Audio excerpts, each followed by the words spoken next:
Tehran has reiterated its readiness to resume nuclear talks with major powers to discuss the country's controversial nuclear program. This while Israel has recently stepped up its stance against Iran. Prime Minister Benjamin Netanyahu saying that Tehran's aggression must be stopped.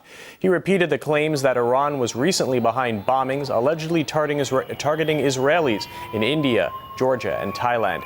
Israel says there are links between these incidents, despite authorities in India and Thailand saying there's no such evidence and Iran denying involvement.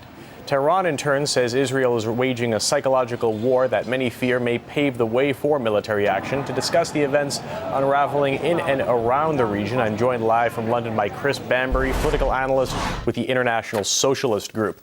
So what do you make of today's reports that Iran is looking to cut oil supplies to 6 EU nations, and how likely do you think Tehran is to carry out this threat? Well, the first thing to say is today we've also seen Europe and America further tightening sanctions, financial sanctions on Tehran. And the aim is to drive Iran out of the international oil market and to cripple their economy. And Iran's response is twofold. It's on the one hand, the hard response by threatening to cut off oil supplies to these 5 EU countries, the 5 poorest EU countries, as your report mentions. But on the other hand, offering to talk to the European Union and America over the whole nuclear issue. And incidentally, Iran has also offered to talk to America after Hillary Clinton delivered this message that shutting the Straits of Hormuz would be a red line for the United States. So Iran is responding in 2 ways. It's saying, look, we're going to play hardball if you do this, but at the same time, we are prepared to talk. And this comes, as your report mentions, at a time when there really is a ratcheting up of a propaganda war, which strikes me as preparing people in the West for some sort of military adventure. Today in the United Kingdom, the Sky News channel reported this story that Iran has somehow created an alliance with Al-Qaeda, whereas everyone knows that Iran and Al-Qaeda are complete loggerheads and hate each other. You have Republican presidential candidates speaking in Missouri claiming that Iran has a missile which can hit Missouri, which is a fantasy. You have in the Wall Street Journal a respectable columnist claiming that Iran is going to bring a barge with nuclear weapons across the Atlantic Ocean, somehow unseen, and launch them at Pennsylvania Avenue or Manhattan. Of course, Iran doesn't have nuclear weapons. And egging this on is Israel all the time with these claims.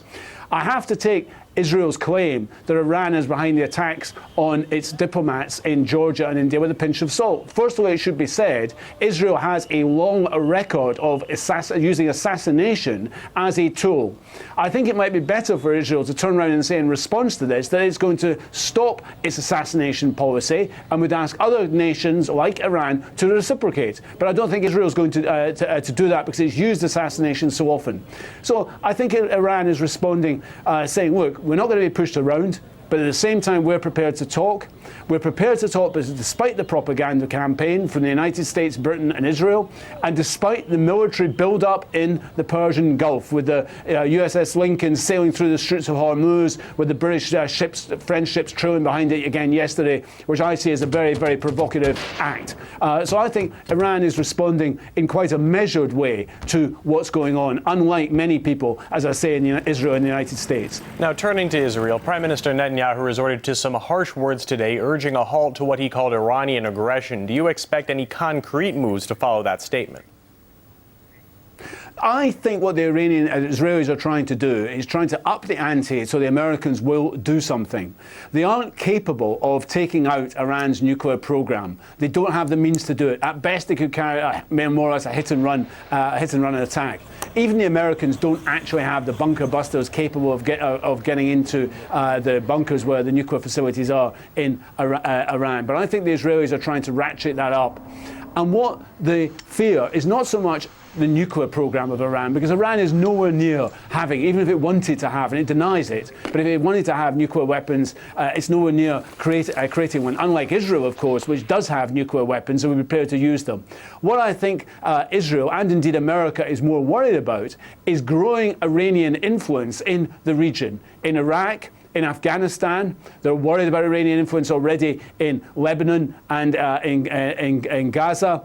And one of the things about the upping of the game in Syria, or the pressure on the Syrian regime, is one of the things the Americans see, egged on by the Israelis, is by knocking out Assad, one of Iran's key allies, that would be a blow against Iran. So I think actually behind the rhetoric about nuclear weapons, the reality is what they are worried about is the increase of Iran's influence in the region.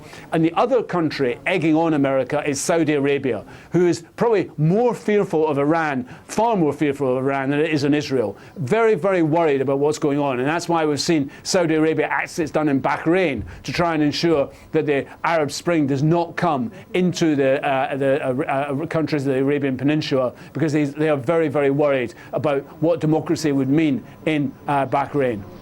Now, Iran's controversial nuclear program is again in the spotlight today with the launch of upgraded centrifuges at facilities for enriching uranium. Do you think this progress could be followed by a further escalation of tensions surrounding the country's nuclear activities?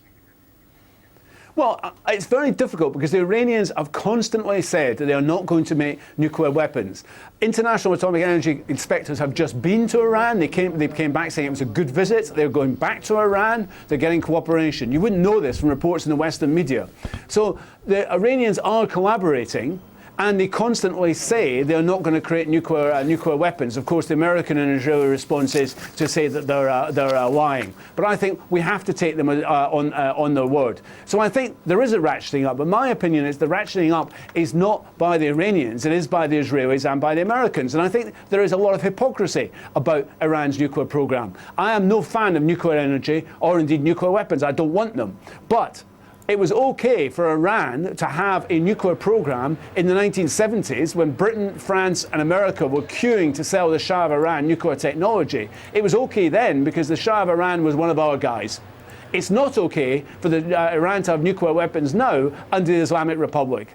So there is hypocrisy there. It was okay for Iran to have a nuclear program when the going was good for the West. And I think, again, one of the reasons why the Americans are so annoyed with Iran is that they remember the humiliation of the 1979 revolution, which knocked out one of their key allies, the Shah of Iran, and the occupation of the Iranian embassy and the holding hostage of its staff, and the way then President Jimmy Carter was humiliated by that incident.